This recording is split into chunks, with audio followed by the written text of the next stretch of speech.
Another traditional song arranged by Fairport Convention. I'm there. Let's go. Hi, guys. Welcome to Lee Reacts. Hope everyone's having a good day. I know I am. We are back with Fairport Convention, and we're listening to the track. If we go to it, it is Matty Groves. That's the name that they have it as, but it's also known as Little Musgrave and Lady Bernard, or Little Musgrave. It's a ballad originating in northern England that describes an adulterous tryst between a young man and a noble woman that is ended when the woman's husband discovers and something happens to them. So it's been around for at least back to the 17th century, basically. That's crazy. This is their fourth album, and yeah, let's go. Richard Thompson, Sandy Denny. I am so there. If you aren't subscribed, help brother out. Click that icon right below my face. Throughout the video, I'll link the other Richard Thompson, Sandy Denny stuff that I've done. We've definitely covered a few songs by them overall throughout their catalog, and excellent musicians. All right, Matty Groves, Fairport Convention. Don't forget to leave a like, subscribe, and comment. 3, 2, 1, go.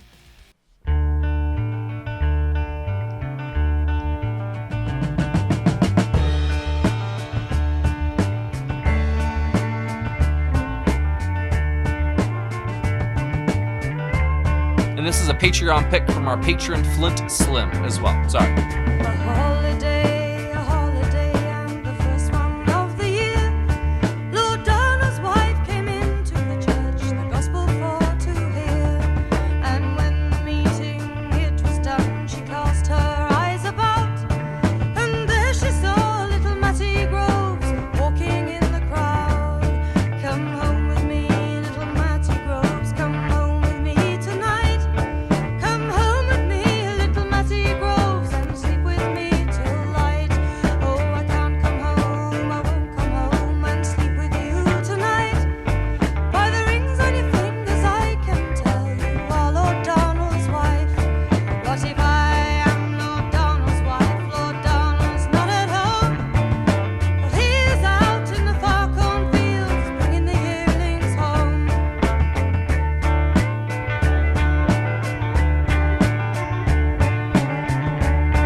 Vocals are magical.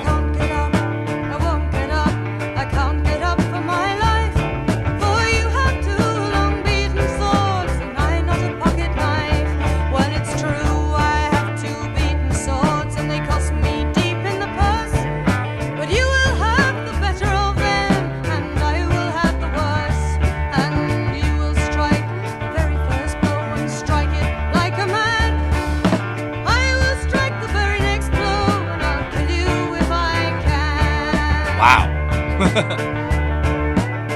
Whoa, that violin, man.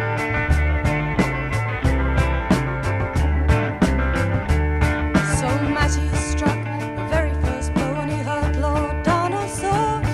Lord Donald struck the very next blow, and Matty struck no more. And then Lord Donald, he took his wife, and he sat her on his knee, saying, "Who do you like the best of us, Matty Groves or me?" And then up spoke his own dear wife, never heard to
Richard is such a good guitarist, bro. He's so in control, but he can just like take off at any moment.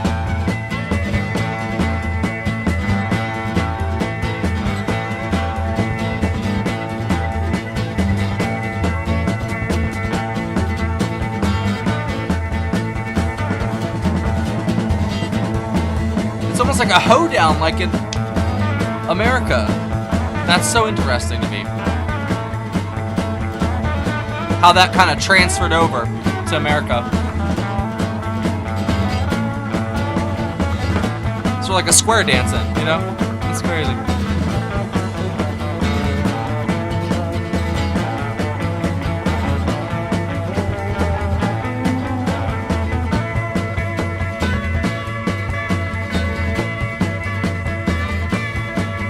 This song's about murder, and I'm smiling.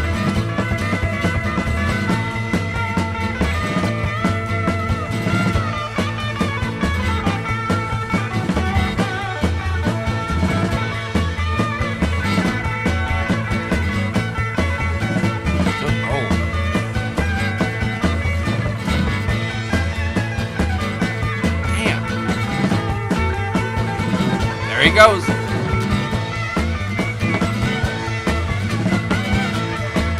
Oh, the violin too. Oh, it's so cool.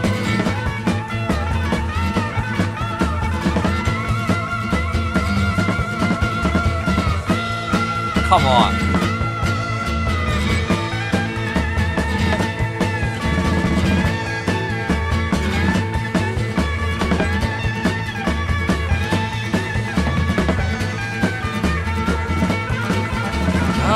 Come on.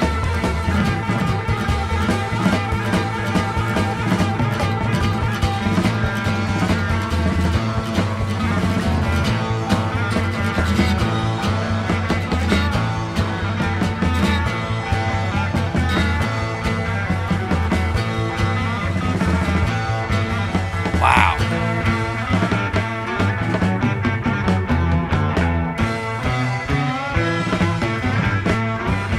That was amazing.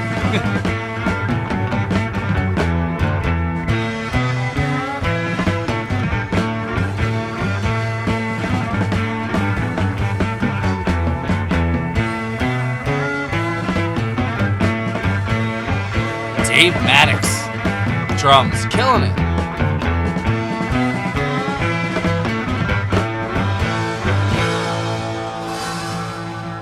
That was awesome. Great pick, Flint. That was, wow. I knew they were gonna bring it, and honestly, by the first half, I really couldn't pick up where it was going, like, because that whole second half of them taking off, like I kind of figured that was gonna happen, but by the way the first half went, I was thinking it was just gonna be like almost like a Bob Dylan sort of thing, you know. It's a old folk song, like just reciting a story, you know, in a musical, you know, dramatic way, you know. I thought the vocals honestly were just gonna keep going. No, but that second half was just pure instrumental, bro. That was excellent. I knew Richard was gonna go off the chain eventually, bro, because he was very controlled for most of that song while she was, you know, telling the story and just singing her heart out, man. Sandy has got such a wonderful set of pipes on her, bro. I mean, her voice alone is just magical. It makes the whole atmosphere feel real and lived in, just in the sound itself.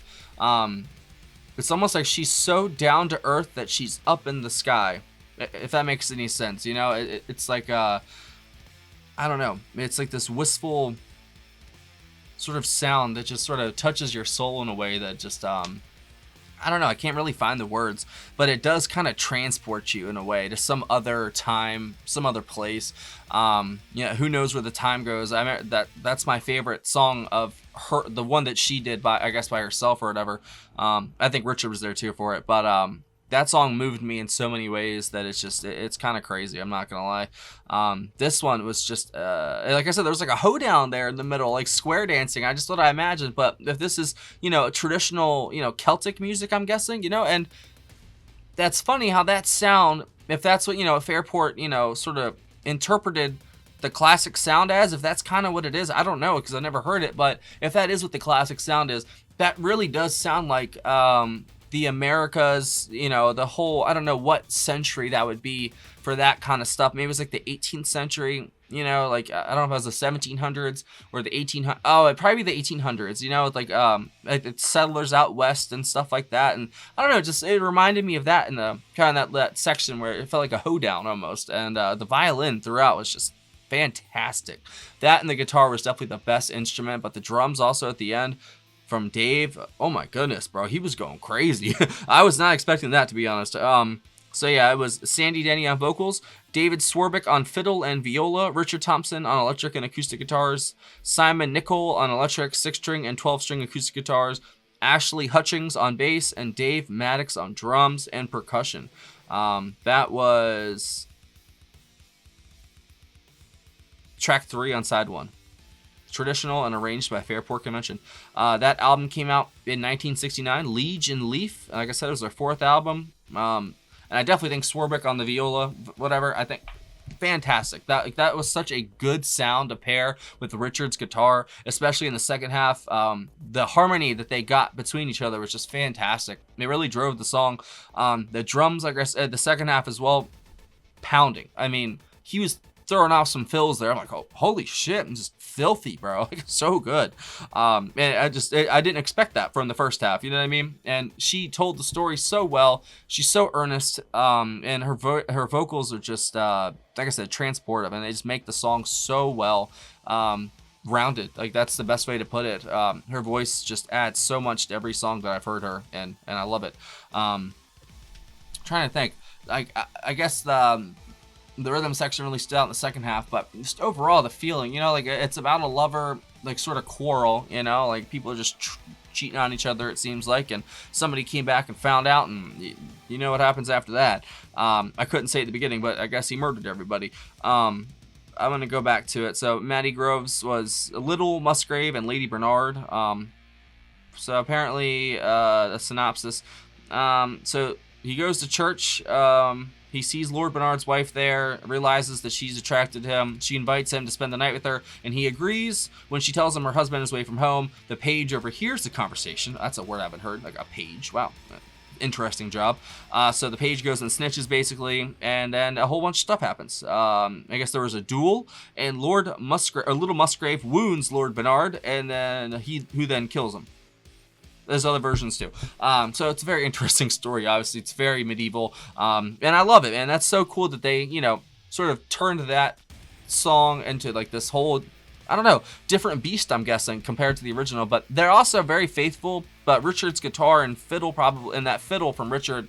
Wait, so it's Richard on guitar and whoopsie, it's Dave Swarbrick. There's 2 Daves, not 2 Richards. My apologies.